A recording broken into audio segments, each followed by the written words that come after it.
Hello ചങ്ങായിമാരെ, big ബോസിന്റെ പുതിയൊരു അപ്ഡേഷനിലേക്ക് എല്ലാവർക്കും സ്വാഗതം. ആദ്യമായി ചാനൽ കാണുന്നവർ സബ്സ്ക്രൈബ് ചെയ്യുക, സപ്പോർട്ട് ചെയ്യുക. അപ്പോൾ നമുക്കറിയാം, ഇന്നത്തെ എപ്പിസോഡിൽ വളരെ നിർണായകമായ ഒരു കാര്യമാണ് നടക്കാൻ പോകുന്നത്. കാരണം നിവിനും ഷാനവാസ് കയ്യേറ്റം കളിയാണ് നടന്നുകൊണ്ടിരിക്കുന്നത്. കാരണം എന്ന് വെച്ചാൽ ഒരു അടുക്കള ഭരണം ഇപ്പോൾ നിവിനെ ഏൽപ്പിച്ചത് കൊണ്ട് തന്നെ അടുക്കളയായിട്ട് ബന്ധപ്പെട്ട ഒരു പാത്രം നമ്മുടെ പ്രൊമോയിൽ കാണാം, പാത്രമൊക്കെ എടുത്ത് വരികയാണ്. ആ സമയത്ത് പാലുണ്ടാവുന്നു നിവിൻ്റെ കയ്യിൽ. ആ പാല് വാക്തർക്കങ്ങളിലൂടെ അങ്ങറ്റം വരെ എത്തി അവസാനം നിവിൻ ആ പാലെടുത്ത് ഷാനവാസിൻ്റെ മുഖത്തൊഴിക്കുന്നു. അങ്ങനെ നിവിൻ ആദ്യം കൈകൊണ്ട് മാറ്റാൻ അവനെ തള്ളി നീക്കുന്നു.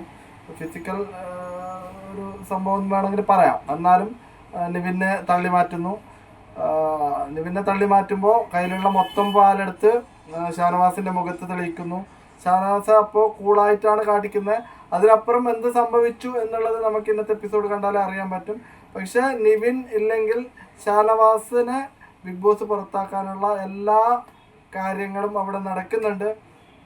എന്തായാലും നമുക്കത് കണ്ടറിയാം. ഇന്ന് രാത്രിയുടെ എപ്പിസോഡ് കാണുമ്പോൾ നമുക്ക് ഏകദേശം പിടുത്തം കിട്ടും. ചിലപ്പോൾ അവരെ പുറത്താക്കുമോ, കാരണം ഫിസിക്കൽ പ്രശ്നങ്ങൾ വന്നാൽ എന്തായാലും ഇതിൽ ബിഗ് ബോസ് ഇടപെടും. ആ ഒരു രീതിക്കാണ് പ്രമോ കാണുമ്പോൾ നമുക്ക് തോന്നുന്നത്. എന്നിരുന്നാലും വോട്ടിംഗ് വളരെ ശക്തമായി തന്നെ പോകുന്നു. അനീഷ് 1ാം സ്ഥാനത്തും അനുമോൾ 2ാം സ്ഥാനത്തും, ആര്യനാണ് കുതിച്ചു കയറുന്നത് 3ാം സ്ഥാനത്തേക്ക് എത്തിയിരിക്കുകയാണ്. അതേപോലെ 4ാമത് നമ്മുടെ നൂറ എത്തിയിട്ടുണ്ട്. ഇപ്രാവശ്യം നിവിൻ അല്ലെങ്കിൽ സാബുമാൻ, രണ്ടാളിലൊരാൾ ഔട്ടാവാനുള്ള സാധ്യത കൂടുതലാണ്. അവർക്കാണ് ഏറ്റവും വോട്ട് കുറവ്. ഇപ്പോൾ സാബുമാനാണ് ഏറ്റവും അവസാനത്തെ നമുക്ക് അപ്ഡേഷൻ നോക്കുമ്പോൾ കാണുന്നുള്ളത്. സാബുമാനാണ് ഏറ്റവും കുറവ് വോട്ട് ലഭിച്ചിട്ടുള്ളത്.